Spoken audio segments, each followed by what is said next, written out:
Assalamualaikum warahmatullahi wabarakatuh. Hai teman-teman, terima kasih sudah mengklik video ini.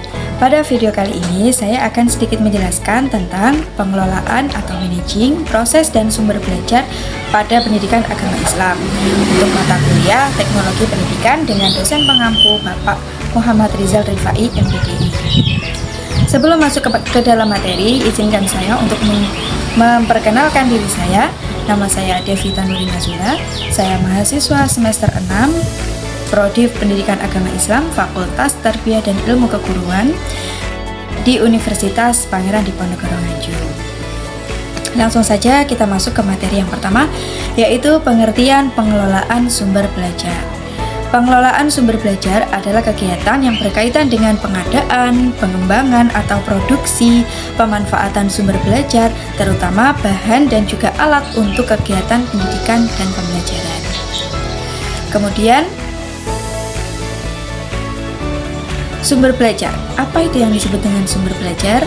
Sumber belajar adalah berbagai atau semua sumber baik yang berupa data, orang, metode, media, atau tempat berlangsungnya pembelajaran yang digunakan oleh peserta didik untuk memudahkan dalam belajar.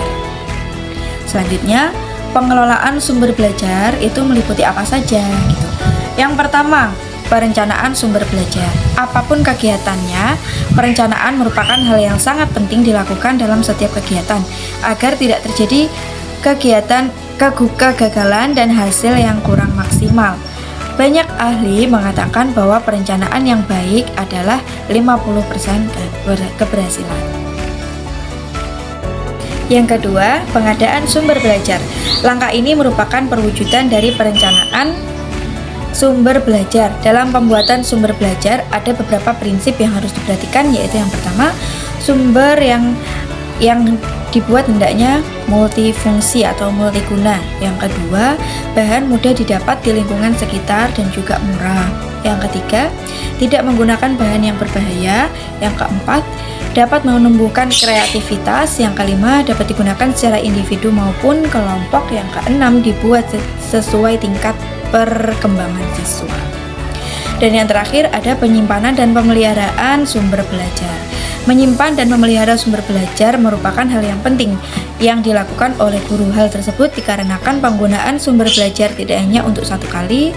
Selain itu, intensitas penggunaan sumber belajar oleh siswa juga akan sangat tinggi apabila untuk sumber belajar tertentu yang sangat disukai oleh siswa.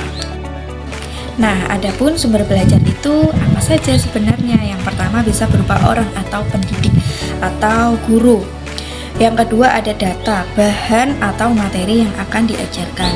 Yang ketiga ada metode atau cara atau teknik yang diterapkan dalam pendidik dalam proses pembelajaran.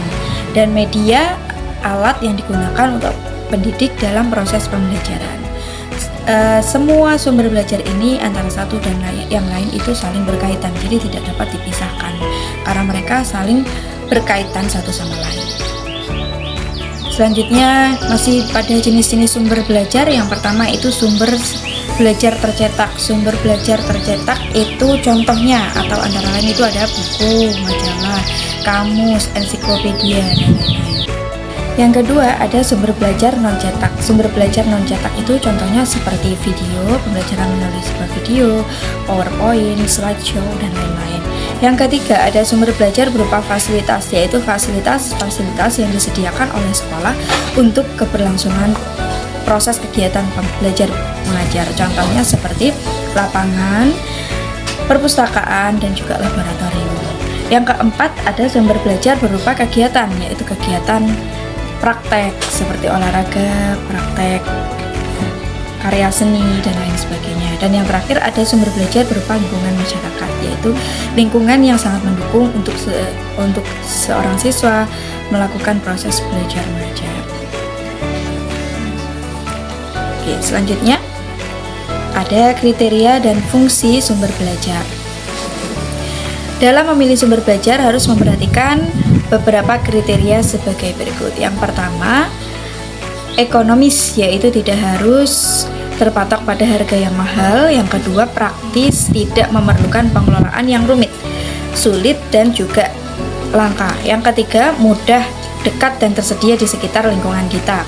Yang keempat yaitu fleksibel, dapat dimanfaatkan untuk berbagai tujuan. Selanjutnya, apa sih sebenarnya fungsi dari sumber belajar tersebut? Fungsi dari sumber belajar tersebut itu sangat penting, yaitu untuk pembelajaran efektif dan efisien. Setiap faktor utama keberhasilan sumber belajar menjadi landasan untuk meningkatkan kualitas pembelajaran dalam dunia pendidikan. Tujuan pendidikan lebih mudah dicapai dengan fokus pada sumber belajar. Nah, selanjutnya kita masuk ke materi, yaitu peran teknologi dalam pendidikan agama Islam. Teknologi telah menjadi alat yang membantu manusia dalam berbagai bidang dan perkembangan, juga membantu guru dalam mencapai tujuan akademik. Teknologi membantu pendidikan dengan cara-cara berikut. Yang pertama, memungkinkan pengembangan pengetahuan dan keterampilan dasar yang lebih efektif daripada metode konvensional. Yang kedua, mengajarkan konsep dan keterampilan berpikir pada tingkat tinggi yang tidak dapat dicapai tanpa bantuan teknologi. Yang ketiga, memudahkan tenaga pendidik untuk mengatur lingkungan belajar yang lebih sesuai dengan kebutuhan mereka. Yang terakhir, ada penggunaan teknologi dalam pendidikan agama Islam dianggap sebagai upaya untuk mencapai tujuan pendidikan yang sebenarnya.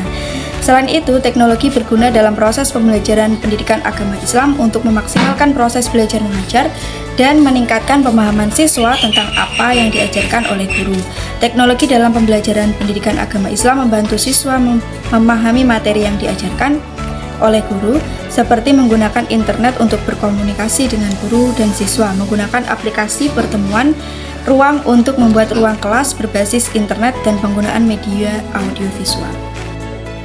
Nah, itu dia sedikit penjelasan dari saya. Apabila ada kurang dan lebihnya, saya mohon maaf yang sebesar-besarnya. Apabila ada kritik dan saran, langsung aja tulis di komen di bawah ini ya. Apabila suka dengan video ini, jangan lupa tekan like dan subscribe. Sampai jumpa. Assalamualaikum warahmatullahi wabarakatuh.